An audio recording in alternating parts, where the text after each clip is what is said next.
Smart Fanatic here, and tonight I will be reviewing TNA Unbreakable on 2005. So, without further ado, let's get started. And first matchup, we had a 6-man tag team match, as we had a 3-life crew taking on the Diamonds in the Rough. And this was okay. It actually only lasted like 4 minutes, I think. So yeah, very, very short match, but it wasn't bad or anything. It was kind of entertaining, I guess. So yeah, not too much for me to say about this match. And next up, we had Roderick Strong versus Austin Aries. And as expected, this was great. I really love this match. Now, correct me if I'm wrong, were they signed to TNA at this point, or were they still with Ring of Honor? I want to say they were still with Ring of Honor, and I guess this was just like a showcase type match. But yeah, like I said, this match was just bound to be great, and it was a really, really great match. And with so many other wrestlers who have like personal problems, it is a real shame about Austin Aries. He could have been like such a bigger star than what he was. I mean, don't get me wrong, he had a good career, but it's just like backstage attitude problems just got in the way, and he turned out to be kind of a weirdo. So yeah, it's a real shame, but he's still a great wrestler, and Roderick Strong too. So yeah, like I said, good match here. And after that, we had a tag team match just with the team of Apollo and Lance Hoyt versus Skip James and Monty Brown. And this was whatever. I really didn't care about this match. I thought it was pretty random to be on the card. It really could have just been saved for a TNA episode. But yeah, I mean, it was cool seeing Monty Brown, but that's about it. So yeah, this was just whatever. And then we had Petey Williams versus Chris Sabin, and this was a lot of fun, as was the case with pretty much every X Division match around this time period. I mean, they were just pure workhorses, every wrestler in this division. I mean, just great match after great match. It was crazy. And this match was no different. I really enjoyed this, and I thought the ending was really good as well. So yeah, definitely check out this match if you guys haven't yet. And next up, in a no disqualification match, we had Abyss taking on Sabu, and this was a lot of fun. A bit short, but it was very fun. I really enjoyed this match, and of course, tons of crazy spots as well. My favorite one being when Abyss did an overhead suplex to Sabu. Like, he was like in the ropes, so Sabu went over the ropes, and he landed on, I think it was like 2 tables. It was crazy. I was like, oh shit. And the finish was great. Sabu, he leaped off of a chair that he set up in the ring, off the ropes, and then Abyss caught him with a black hole slam onto thumbtacks. Awesome stuff. So yeah, really good match here, very fun, and I recommend you guys watch it. And after that, we had Bobby Roode versus Jeff Hardy, and this was pretty good. It was a standard one-on-one match, and it's always weird to see Jeff Hardy in TNA, pre his 2006 WWE return. I don't know, I just can never get used to seeing Jeff Hardy in TNA around 04, 05. It's always been like weird to me. Yeah, like, it's a good match. The ending did suck though in this match. Of course, you had Jeff Jarrett appearing while Slipknot appears, and he hit Jeff Hardy with the Canadian flag 2 times. He rolled Jeff into the ring, and Bobby Roode pinned him 1, 2, 3. I thought that was really stupid and lame. But, besides the finish, pretty good match. And then we had a 4-way elimination tag team match for the NWA World Tag Team Championships, as we had the champions, the Naturals, defending their titles against Alex Shelley and Johnny Candido, America's Most Wanted, and Team Canada. And this was alright. I thought some of the eliminations were weird. They just didn't, it came up as pretty weak. But I thought things were working really good when it came down to the Naturals and Team Canada. And speaking of the Naturals, I thought they were a very good team. I always liked them. I'm not sure whatever happened to them. I thought they had potential, guess it just wasn't meant to be. But it was nice seeing them win, and I never knew that they had Jimmy Hart as their manager. So that was pretty cool to see. So yeah, a pretty okay match. And in the semi-main event, we had a Raven's Rules match for the NWA World Heavyweight Championship, as we had the champion Raven defending his title against Rhino. And this was pretty good. And it also dawned on me, like midway through this match, that I realized that we had pretty much this exact same match at Backlash 2001, which is one of my all-time favorite matches. I'm not even joking. I absolutely love that match and that pay-per-view as well. I'm kind of like exaggerating there when I say it's one of my favorite matches ever, but it's a very enjoyable match. I suggest you guys watch it.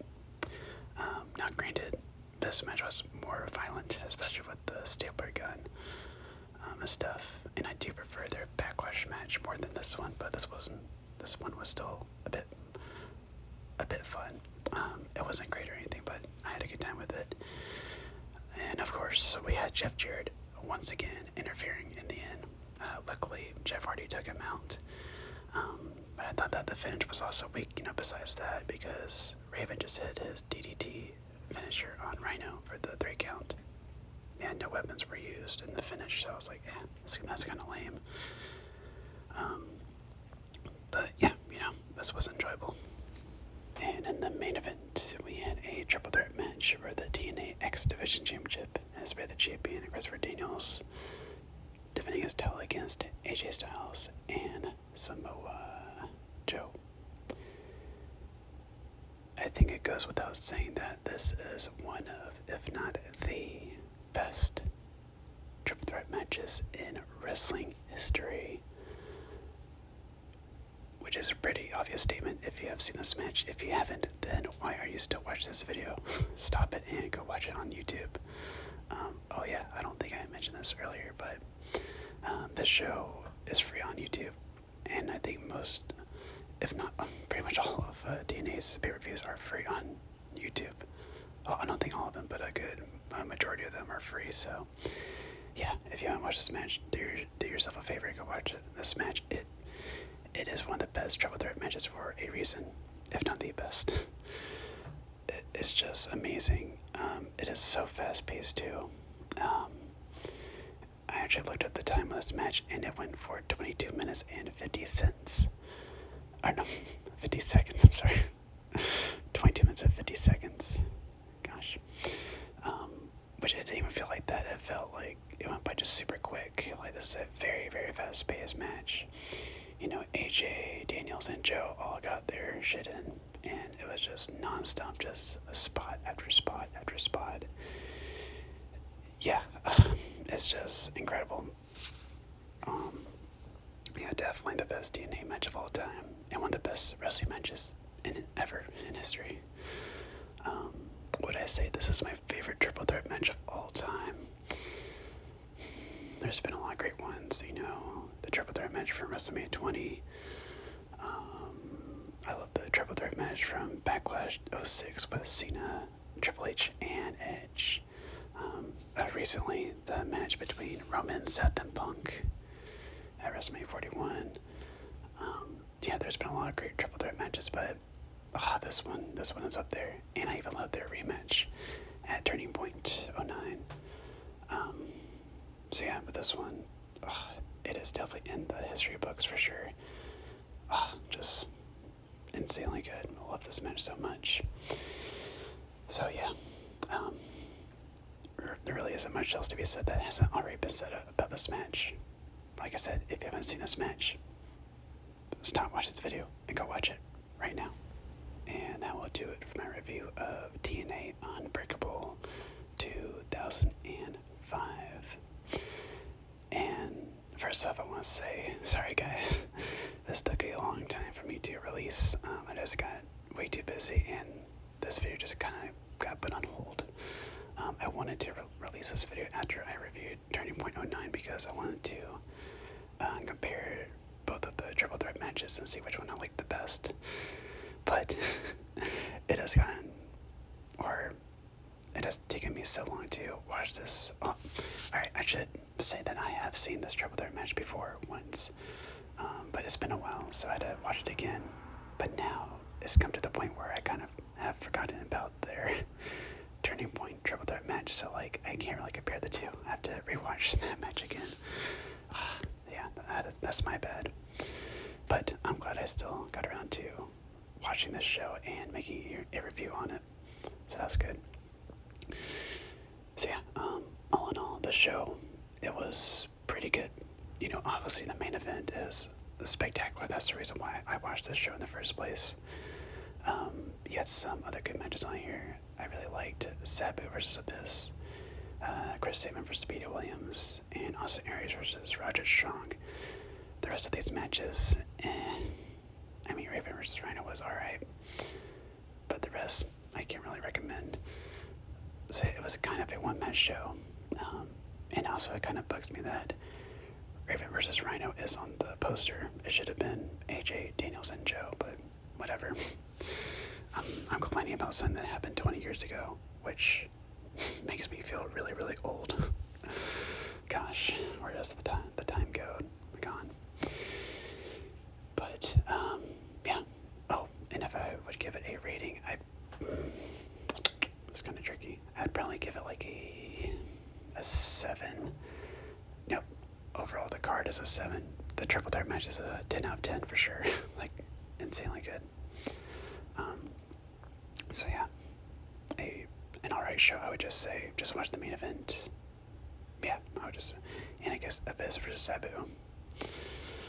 So, yeah, that would do it for this review. As always, hope you guys enjoyed, and let me know in the comments down below what you guys thought of TNA Unbreakable 2005 if you have watched it.